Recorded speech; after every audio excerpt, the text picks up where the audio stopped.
Now, in conclusion, let's say that we all here agree about that, these concepts of city making. Well, what about the average citizen who's not here? What kind of support do you have for this? Well, this is a wonderful liquor store that I patron very infrequently. You know what you did down there at Rollins Broad? I said, yeah. He said, that's the prettiest thing I ever saw. The other guy said, Joe, you know where I live, don't you? I said, yeah. I really didn't, but I did. And he said, I drive 2 miles out of the way going home every night just to ride by there. Another guy said, Joe, that was a big oak tree y'all transplant. I said, well, the plan called for an oak tree. Another guy said, you got a light shine up there at night, and it looks so nice. So, well, we thought that'd be good. And then they wanted to get into flower beds we planted a few blocks from the liquor store near the visitor center. And then they got into architecture, a new building they thought was blending in so well with the old buildings. These guys selling liquor, wearing pistols, wanted to talk to the mayor about beauty.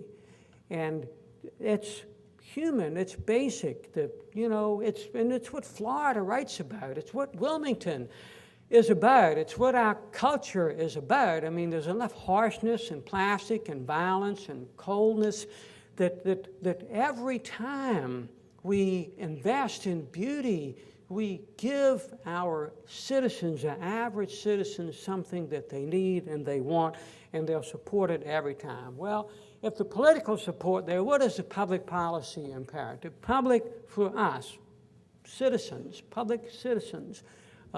What is the imperative for us and for our institutions? Well, this is a construction of our waterfront park. We put bluestone slate sidewalks down on the edge, and what we used to build sidewalks with in Charleston, actually ballast at one time from ships, and then they got the beautiful slate from somewhere.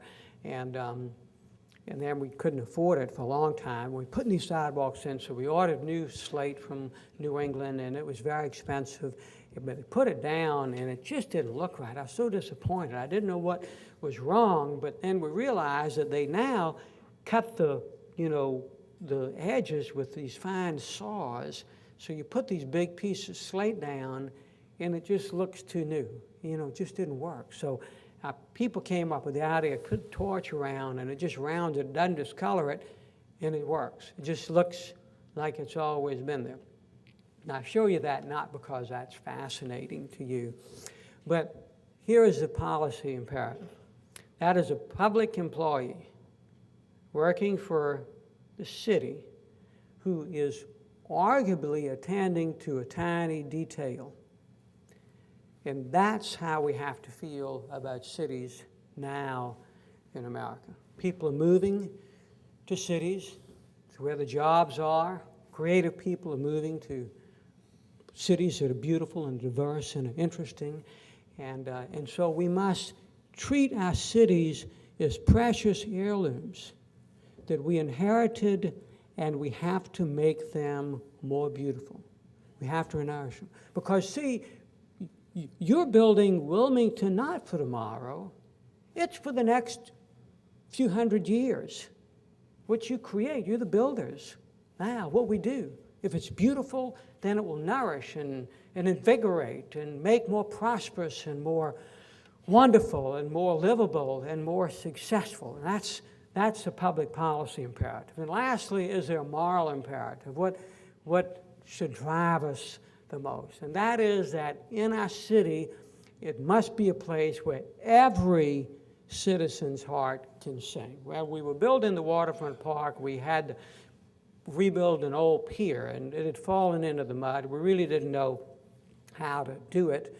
And the landscape architects came up with this plan, and we found the stones in the harbor. And I told them that they needed a rail around this thing. And they said, no, Joe, you don't need a rail. I was worried about children falling in. They said, yeah, it'll be all right. We think it's how it used to be. And they said people might sit on the wooden bollards there and might even sit on the granite stones and drape their legs over. I said, all right. So after it was built for a while, I was jogging there one morning, sun up, and there was a fella sitting right there with his legs draped over, just like this. And I knew him. I didn't disturb him. I saw him a couple of weeks later. His name was Clarence Hopkins. He was suffered from epilepsy. His jaws are sweeping up in front of a gas station in shining shoes. Rode a bicycle, often had seizures in the commercial district. People knew how to take care of him, lived with his mother. I said, Clarence, I saw you at the park the other morning. He said, yeah, Joe. I said, you go there often? He said, yeah, I go every morning. I said, why? He said, because it's so beautiful, and I love it when those ships are coming in at sunup. You see, in our towns and cities, we have lots of people whose only life experience in the inspiration of their surroundings will come from their city. They don't travel, can't. They can't move to another place or join the club or do all kinds of things. Their daily experience in life will always be what they feel in their city. When we opened the waterfront park, which was sometime after that, I looked for Clarence and hadn't seen him in a long time, found that he had a bad stroke, lost speech and movement, could get around in a wheelchair. And so we had the opening of the waterfront park. Now, we'd worked on it for 13 years. These things take a long time. And the only event we've ever had, we had the symphony playing at sunset in late May, and thousands of people there, and I arranged for Clarence to come. He had a front row seat in a wheelchair, hat on his head like somebody had put it on because he couldn't move his hands, and family thought it was odd we'd go to all that trouble. Well, I knew Clarence would enjoy it because he loved the place, but I wanted him there for me and for all of my people, like you, who had worked so hard to make the waterfront park possible.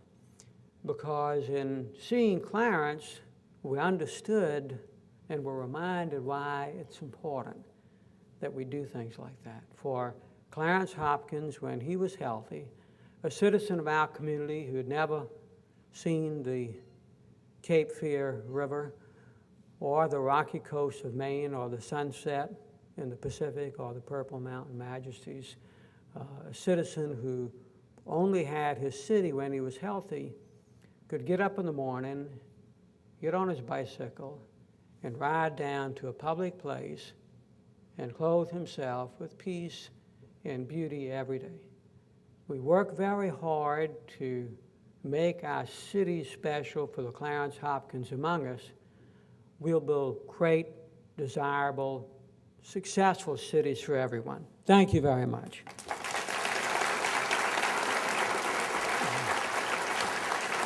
Thank you.